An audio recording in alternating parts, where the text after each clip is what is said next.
Meus queridos irmãos, a paz do Senhor seja convosco. Aqui é o pastor José Carlos e este é o seu canal Escatos. Neste canal, você ouve e aprende determinados estudos da Palavra de Deus que muito edificarão a sua vida espiritual. Te serve demais para o seu enlevo espiritual nos estudos que aqui estaremos apresentando aos amados irmãos. Eu quero, em primeiro lugar, antes da nossa avaliação bíblica, eu quero agradecer a todos os amados irmãos, irmãs que têm orado por Larissa, que têm intercedido diante de Deus por ela. Os amados têm notado que não temos gravado alguns estudos ultimamente pelo fato de estarmos passando por um momento delicado, né? A visão dela não está muito boa. À medida que o tempo passa, é claro, se agrava o problema.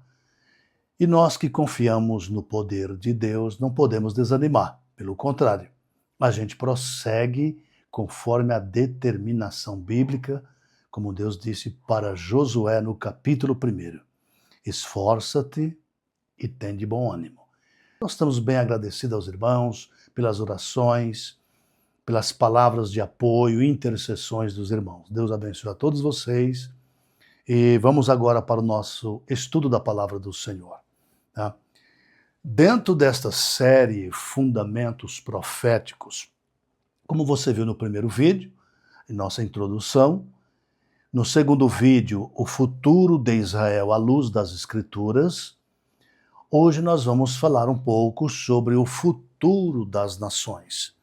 Não poderia ser diferente daquilo que a Bíblia diz, daquilo que a Bíblia Sagrada aponta como o futuro das nações.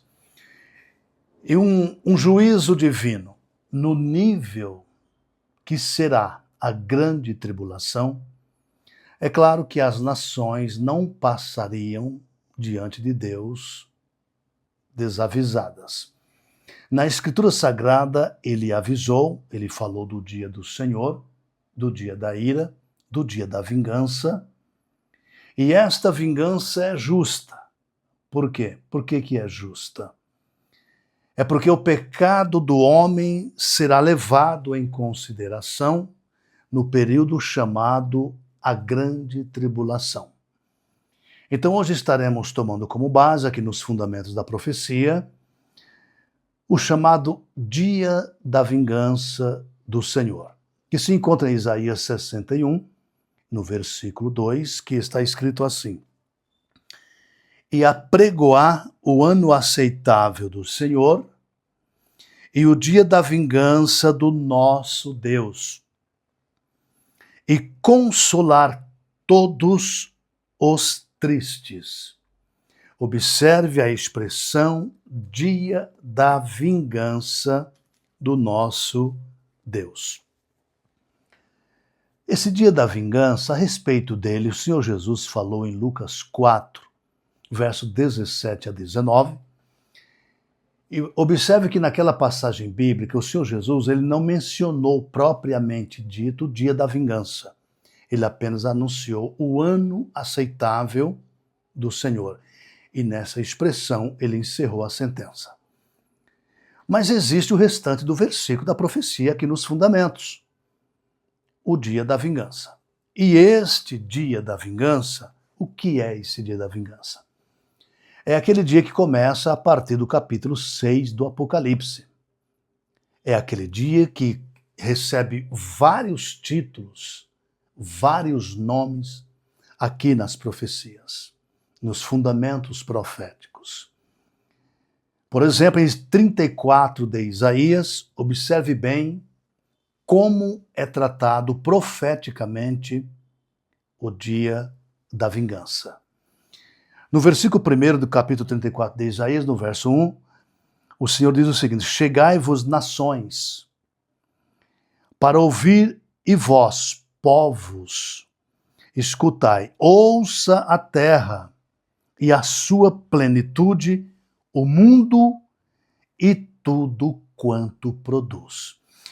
Alguém já chegou a dizer que a grande tribulação ela seria um período de angústia somente para Israel e as nações ali do Oriente Médio. Mas a Bíblia não está dizendo isso. A Bíblia não aponta essa fala, ela não endossa este pensamento. Porque aqui a convocação de Deus, a chamada de atenção que o Senhor faz aqui, é para todas as nações. De modo que no versículo 2 ele diz que, porque a indignação do Senhor está sobre todas as nações. Esse é o dia da vingança. Está sobre todas as nações. E esse dia virá. Ele é futuro. Esse dia que é a grande tribulação, ele virá, conforme apontado aqui nos fundamentos da profecia. Ainda prossegue o versículo dizendo, e o seu furor sobre todo o exército entregou-as às matanças. Veja bem que aqui no versículo existe uma vingança prometida a todo tipo de injustiça social que existe, promovida por quem quer que seja, por qualquer presidente, nação, não interessa o que, regime, sistema político, não interessa. Deus tem um acerto de conta com as nações. Neste acerto de conta, sabe que Jesus tratou dele chamando de grande tribulação. Então o que o Senhor Jesus falou em 24 de Mateus, Marcos capítulo 13, 17 de Lucas e 21 de Lucas, isso aqui já foi profetizado. O Senhor Jesus traz à tona nos evangelhos esclarecimentos e detalhes que aqui a profecia, o fundamento, apenas trata do dia da vingança. Mas o Senhor Jesus, ele foi meticuloso no ensino e ele penetrou na palavra o que esta vingança trará ao mundo. Bem, assim sendo, veja que no verso 3 diz que os seus mortos serão arremessados, e dos seus corpos subirá o mau cheiro, e com o seu sangue os montes se derreterão. Bem, então aqui você tem uma vingança com toda clareza da parte de Deus contra todas as nações. Observando ainda no capítulo de número 63, esta vingança também foi profetizada, como está aqui documentado, como está escrito no capítulo 63, numa linguagem figurada que depois, no Apocalipse, capítulo 14, do verso 14 ao 20, mas particularmente do 17 ao 20, ali o apóstolo João traz minúcias com relação ao que aqui em Isaías 63, numa linguagem figurada e também mesclada com a linguagem literal, o profeta trouxe aqui para, nos seus dias, os judeus tomarem conhecimento, que Deus acertará contas um dia com o ser humano. E veja como começa o verso 1 do capítulo 63 do profeta Isaías. Quem é este que vem de Edom com vestidos tintos de Bosra? Este que é glorioso em sua vestidura, que marcha com a sua grande força, e que falo com justiça, poderoso para salvar. Por que está vermelha a tua vestidura e os teus vestidos como os daquele que pisa o lagar? E como nós sabemos, né, que aqueles que pisavam uvas no lagar, obviamente ficavam com as roupas manchadas, salpicadas, né, do produto da uva. Por esta razão que o profeta se utiliza desta linguagem figurada para apresentar Cristo em sua vingança no dia do Senhor, na grande tribulação. Ele usa essa linguagem figurada para falar da vingança que o Senhor tem contra o homem, contra o seu pecado, contra o descaso que o homem faz da palavra de Deus e também do seu semelhante. No versículo seguinte, no verso 3, o Senhor Jesus ele começa a responder no espírito da profecia. Então ele diz, eu sozinho pisei no lagar, e todos dos povos ninguém houve comigo. E os pisei na minha ira e os esmaguei no meu furor. E o seu sangue salpicou os meus vestidos, e manchei toda a minha vestidura. Temos aqui uma linguagem figurada sobre a vingança feita pelo Senhor na grande tribulação, como assim acontecerá, conforme profetizado. Bom, Então, por que será que Jesus chama de tão grande tribulação? Quando ele usa esse superlativo, esse tão grande, obviamente que a grande tribulação, ela será um divisor de águas na história da agonia humana. Para qualquer nação, como disse Jesus, que desde que há homem na terra até a grande tribulação, não houve angústia igual. E depois da grande tribulação, não haverá também semelhante. Todo esse conjunto falado aqui pelo profeta Isaías, toda essa linguagem que ele usa aqui, essas hipérboles muitas vezes, é exatamente para dizer para você que a grande tribulação, ela terá uma proporção desconhecida até o momento pelo ser humano. Por essa razão é que todo o Velho Testamento está repleto de profecias com relação à grande agonia que virá no futuro. E quando Jesus toca no assunto, ele fala exatamente disso nos capítulos escatológicos dos evangelhos. No versículo 4, veja o que diz aqui a profecia. Porque o dia da vingança, notou outra vez, a grande tribulação é um dia de vingança. Porque o dia da vingança estava no meu coração. E o ano dos meus redimidos é chegado. Dois fatores interessantes. O dia da vingança, o dia exatamente das pragas apocalípticas que você conhece a partir do capítulo 6 do Apocalipse e se estende aí até o 16, o 17 no máximo. E o ano dos meus redimidos é chegado. Bom, o ano dos redimidos, daqueles que creem no Senhor Deus e daqueles que fazem parte do rebanho, né, dos judeus messiânicos, dos judeus que creem no Senhor Jesus, que acreditaram na palavra do Evangelho e etc. Estes terão de Deus esse ano, esse tempo de resgate que nós cremos e assim pregamos, um resgate pré-tribulacional, de acordo com o arrebatamento em João 14, do 1 ao 3, e depois no versículo 28 também, e em 2 Tessalonicenses, no capítulo 2, que se estende aí o capítulo inteiro, cujo contexto deixa o crente confortável. Por quê? Porque na primeira carta aos Tessalonicenses, Paulo, ele trata do arrebatamento e não trata ali no capítulo 4 de algum dia de vingança e etc. Ele trata de um arrebatamento, de um povo que sairá daqui. Na sequência, numa ordem cronológica, no capítulo 5, é que ele vai tratar que nós que somos do dia e da luz, nós temos a promessa de escapar. Quem é da noite e das trevas tem a promessa de sofrer a pena, lamentavelmente. Mas voltando a esse dia da vingança aqui, os redimidos do Senhor serão guardados e amparados por ele, exatamente como Cristo prometeu na casa do Pai. Outro detalhe muito interessante no versículo 6 é que o espírito da profecia diz o seguinte: e pisei os povos na minha ira, e os embriaguei no meu furor, e a sua força derrubei por terra. Bom, essa realidade aqui, você busca apoio para essa realidade no capítulo 14 do Apocalipse, apenas lendo para os irmãos, que eu pretendo chegar à conclusão nessa nossa gravação, para os amados ficarem bem informados a esse respeito.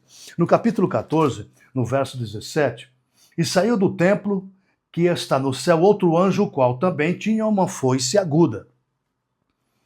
E saiu do altar outro anjo que tinha poder sobre o fogo e clamou com grande voz ao que tinha a foice aguda, dizendo: lança a tua foice aguda e vindima os cachos da vinha da terra, porque já as suas uvas estão maduras. Você percebeu que a correspondência com os fundamentos proféticos, em Isaías 63, trata de uvas no lagar, aqui trata cachos de uvas, e nós temos então uma coerência, uma perfeição profética. É isso que em 19:10 do Apocalipse é chamado de espírito da profecia, que dá testemunho de Jesus. Ou seja, a coerência profética do Velho e Novo Testamento, essa correspondência de verdade é que dá testemunho de Cristo, e é isso que é chamado espírito da profecia. E o anjo meteu a sua foice à terra e vindimou as uvas da terra né, que tinha na terra, e lançou no grande lagar da ira de Deus, o mesmo lagar que Isaías 63, do 1 ao 6, fez referência. A vingança de Deus através de Cristo contra o ímpio na terra. Uvas aqui ceifadas não tem nada a ver com igreja. Uvas aqui ceifadas são ímpios que estão prontos para serem esmagados na ira, na grande tribulação, no dia da vingança do nosso Deus. E diz aqui a palavra, e o lagar foi pisado fora da cidade, isso é, fora de Jerusalém, né? E o seu sangue, o sangue do lagar, chegou até os freios dos cavalos, pelo espaço de 1.600 estádios. Bem, aqui nós temos então a vingança aqui em Isaías 63 profetizada e a realização em 14 do Apocalipse, particularmente do verso 17 ao 20. Este é o futuro das nações, é o que aguarda as nações na grande tribulação. Outra verdade muito linda a esse respeito se encontra exatamente em Jeremias 25 e no versículo de número 31. Observe o que disse Deus através de Jeremias, no capítulo 25, verso 31, aqui na palavra de Deus. Acompanhe aí na sua Bíblia a leitura, por favor, para que possamos assim concordar juntos acerca do que está escrito. Então diz a palavra, verso 31. Chegará o estrondo até a extremidade da terra, porque o Senhor tem contenda com as nações. Note, o estrondo, esse alarde, o alarde da agonia, do desespero, como está escrito em 21 de Lucas, 25 ao 27, esse alarde chegará até o fim da terra.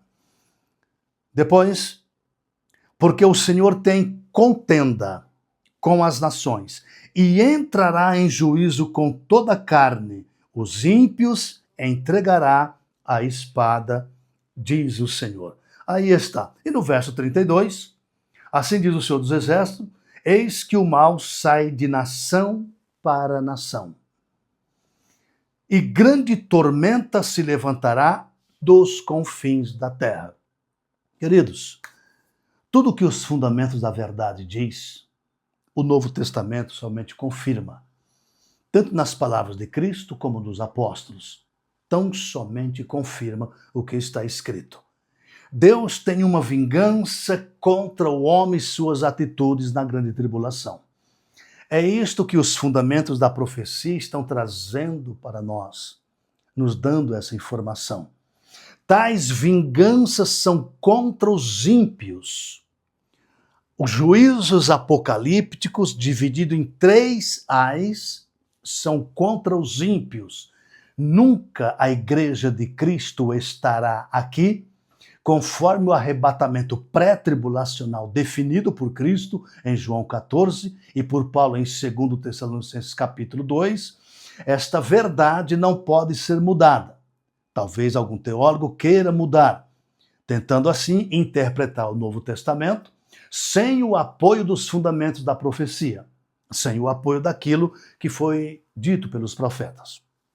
Portanto, estamos aqui elucidando para você, para que você tenha realmente uma compreensão de uma escatologia bíblica sem tendências, apenas ministrando verdades. Outro detalhe interessante, para nós tomarmos conhecimento, é o que está escrito no capítulo 19 do Apocalipse a respeito dessa questão do lagar da ira de Deus. No capítulo 19, veja o que está escrito, abra sua Bíblia, por favor, 19 do Apocalipse. No versículo 15, note que no capítulo 14, verso 17 ao 20, houve a vingança fora da cidade de Jerusalém, conforme profetizado. A vingança de Cristo contra os inimigos de Israel, contra aqueles que fizeram mal à nação de Israel. Bom, então no versículo 15 do capítulo 19, veja bem o que está escrito. E da sua boca saiu uma aguda espada para ferir com ela as nações. Uma aguda espada fala da palavra de Deus. Para ferir com a palavra as nações. E ele as regerá no futuro. depois da grande tribulação, visão própria do milênio. E ele as regerá com vara de ferro. Vara de ferro significa justiça de Cristo, justiça divina, justiça implacável, justiça que não precisa de aprovação ou reprovação de homens. É Cristo determinando o que vai fazer. Regerá com vara de ferro, e ele mesmo, o próprio Cristo, que está descendo na parúzia, descendo para se revelar a Israel e ao resto do mundo. Ele mesmo, diz a palavra, é o que pisa o lagar do vinho do furor da ira do Deus Todo-Poderoso. Bem, eu quero que você entenda essa correspondência profética. Você observou o seguinte: Isaías 63 falou da vingança, de pisar o lagar, de manchar as roupas pisando as uvas no lagar, falando de um esmago da ira de Cristo contra o mundo. Depois você conferiu com 25 de Jeremias 31 e 32 que esta conscientização, esse aviso profético foi dado a todas as nações. Ou seja, Deus tem contenda com as nações e essa contenda ela será realizada, ela será realmente confirmada no Apocalipse. E no Apocalipse, no capítulo 14, 17 ao 20, você viu o cumprimento e os detalhes que o apóstolo João trouxe. E aqui no capítulo 19, verso 15, a explicação e a confirmação de tudo que foi dito anteriormente nos fundamentos da profecia. Ele mesmo é o que pisa as uvas no lagar da ira do Deus Todo-Poderoso. Então isso aqui você não precisa discutir com ninguém, porque a Escritura profetizou nos fundamentos e confirmou no Novo Testamento, no livro do Apocalipse. Outro detalhe interessante, depois você conhece essa verdade, é você tomar consciência do que está em Lucas no capítulo 21.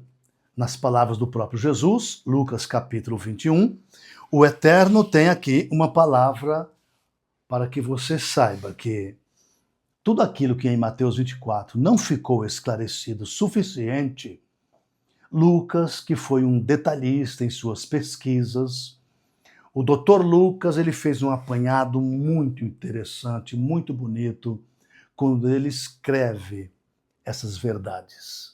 No momento que ele escreveu o capítulo 21, ele trouxe para nós esclarecimentos que não deixam dúvida com relação a essa questão da igreja do Senhor Jesus sair daqui antes da agonia do que vai acontecer. Vamos dar uma olhadinha no que vai acontecer e depois vamos falar sobre a questão da igreja sair antes daqui. Versículo 25, como eu já citei para os irmãos aqui, quero repetir outra vez. Haverá sinais no sol, na lua e nas estrelas. Veja que fenômeno glorioso. Sinais no sol, na lua, nas estrelas. O universo sendo abalado por um fato, como um fato escatológico, segundo aqui o que Jesus está dizendo. E na terra, angústia das nações. Na terra, angústia das nações. Em perplexidade pelo bramido do mar e das ondas. Perplexos com relação ao bramido do mar e das ondas. Este mar aqui não é o mar literal, o Oceano Atlântico, Pacífico e etc. Claro, eles também serão atingidos. Isso aí naturalmente, porque está no Apocalipse capítulo 6 e capítulo 8, que também serão atingidos. Os oceanos e a água doce também. Mas aqui o mar são as nações, que em Apocalipse 17, 15, diz assim que a mulher está assentada sobre o mar, sobre nações e povos e línguas. Então, quando você vê essa atribuição a mar, saiba, está tratando, primeiramente, de nações, povos e línguas. Bem, então você tem aqui, por exemplo, homens desmaiando de terror na expectação das coisas que sobrevirão ao mundo. É claro que aqui é um abalo geral. abalo político, econômico, abalo social, abalos bélicos. Querido, eu quero trazer um dado interessante para você. Eu pude ouvir de um grande presidente de um gigantesco país dizer o seguinte, que desses dois países, das duas potências, dos dois expoentes políticos maiores do nosso tempo, os dois juntos têm aproximadamente 10.500 ogivas nucleares. Esse horror dá para destruir o planeta várias e várias vezes. Aí você me pergunta, eles vão conseguir usar essas armas? Deus vai permitir eles usarem todas essas armas? Eu vou te responder com segurança, não. Não vão. Eles não vão usar e Deus não vai permitir.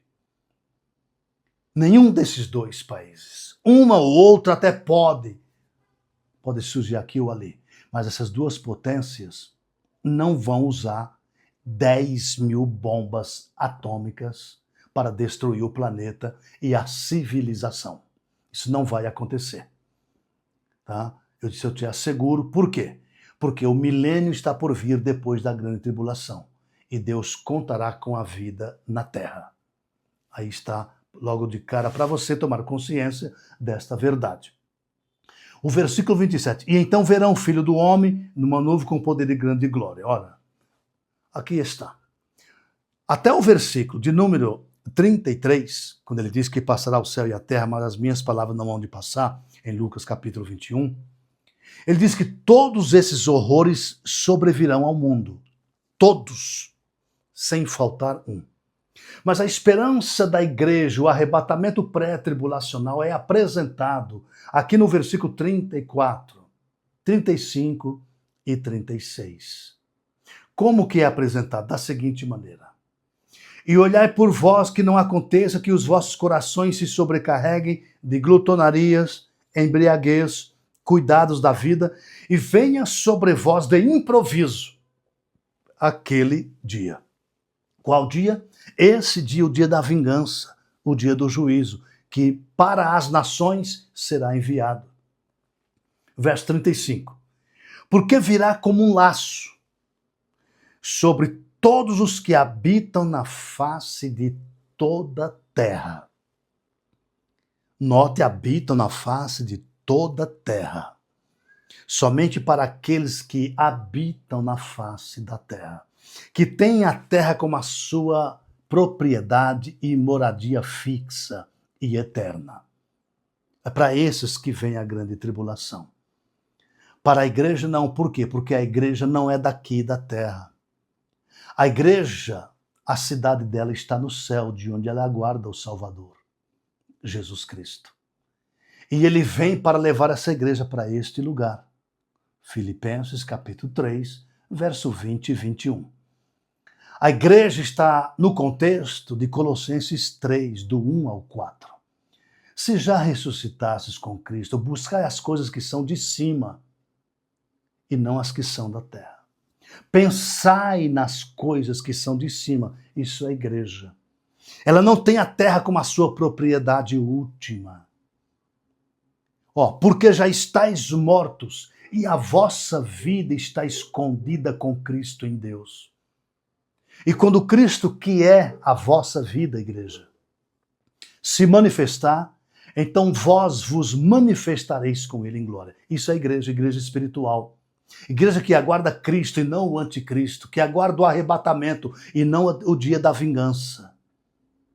Por esta razão, amado, tem o versículo de número 35, que diz assim, o 36, aliás, vigiai em todo o tempo, orando para que sejais havidos por dignos de escapar de todas essas coisas. Bem, a igreja vai escapar de todas essas coisas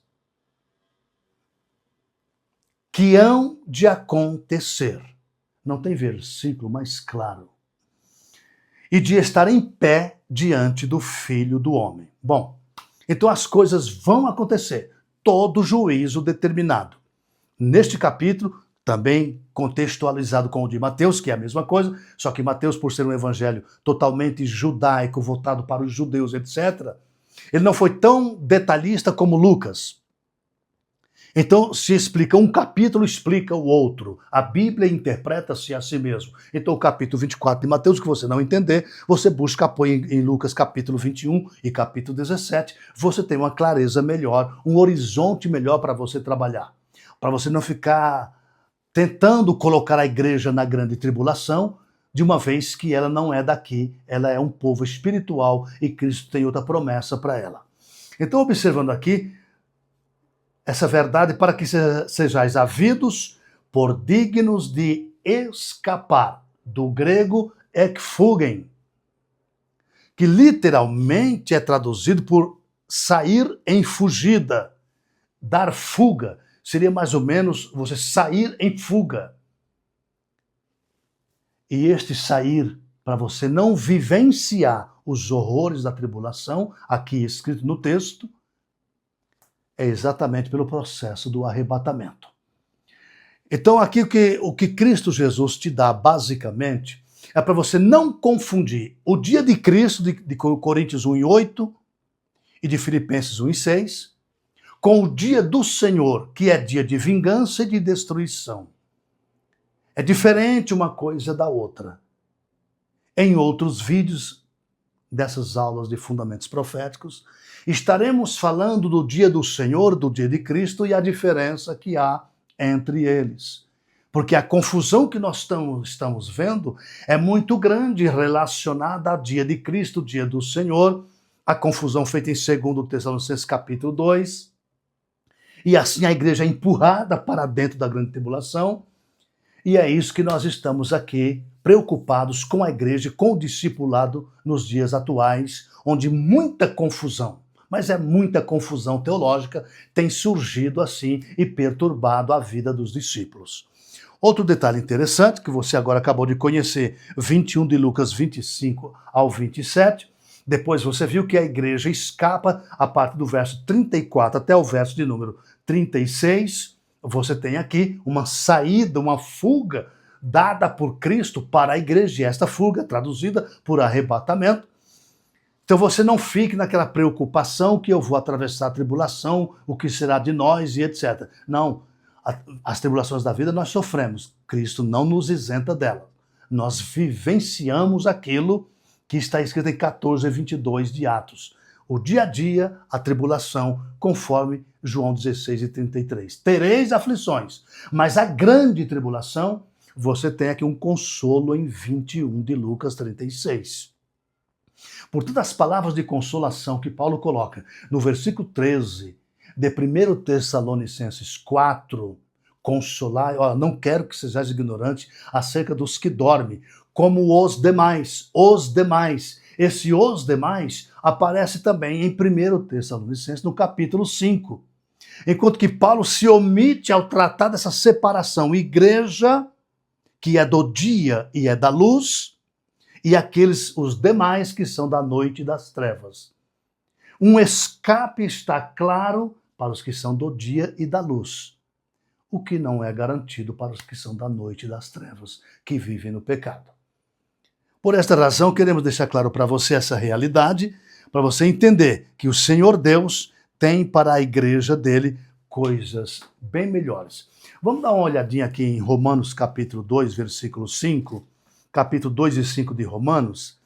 Veja o que o mundo guarda para si. Observe isso aqui. O que o mundo entesoura para si. Mas segundo a dureza do teu coração impenitente, entesouras ira para ti no dia da ira e da manifestação do juízo de Deus. Isso aqui a igreja não está aqui. Por quê? Porque a igreja ela está comprometida em fazer a vontade do Pai que está no céu, conforme Cristo deixou claro em 12 de Mateus, 46 a 50, em Efésios 2 e 19, em Hebreus 3 e 6, 10, 21 de Hebreus. Esta família de Deus e de Cristo, ela está salva disso, até porque ela foi chamada para o reino do Filho do seu amor, em Colossenses 1 e 13.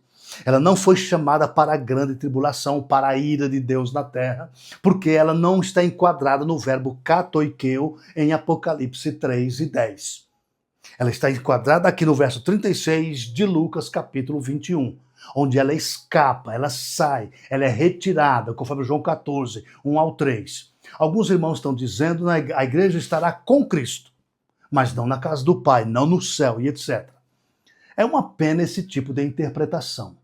Cristo inicia dizendo: na casa de meu Pai há muitas moradas. Não fosse assim, ele teria dito: vou preparar-vos lugar. Aonde que ele vai preparar esse lugar? Claro, na casa do Pai. A referência é dada. A referência dada é esta. Depois de preparar, eu voltarei e vos levarei. Levarei para onde? Se não para a casa do Pai, aonde ele preparou o lugar.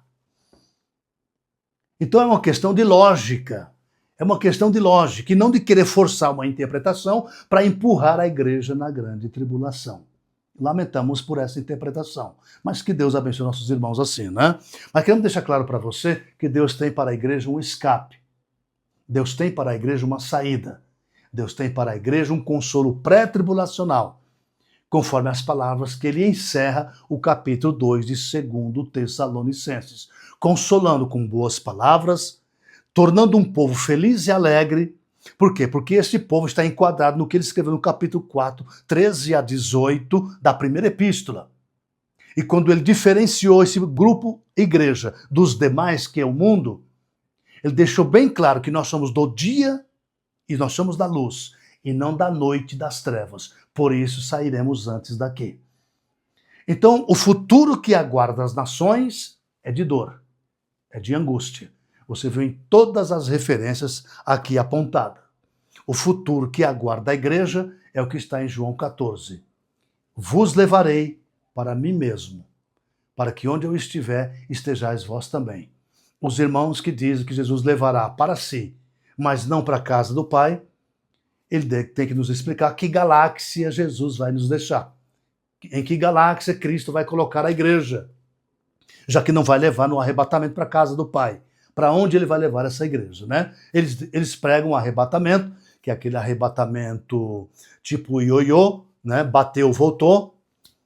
E esse arrebatamento não encontra o apoio nessas palavras de Lucas e no Apocalipse, para colocar a igreja na grande tribulação e ver esse tipo de arrebatamento. É novo para nós, né? E para quem procura nos fundamentos a razão da grande tribulação e no Novo Testamento a razão da família de Cristo sair daqui antes da agonia maior. Queridos, por hoje a nossa avaliação é esta. Espero que você tenha entendido. Acompanhe todas as referências e todos os estudos desse canal para você ficar bem informado com relação a essa questão e outras que estarei colocando aqui dentro dessa avaliação, fundamentos proféticos, o que eles significam. Você já viu pelo menos 3 vídeos relacionados, ou pelo menos 2 deles relacionados ao futuro de Israel e ao futuro das nações. Depois vamos falar um pouquinho mais sobre outros peculiares que fazem parte da escatologia pentecostal, pré-tribulacional, pré-milenista, da linha arminiana teológica. Que Deus abençoe a todos vocês em nome de Jesus. A gente se vê no próximo vídeo. Até lá.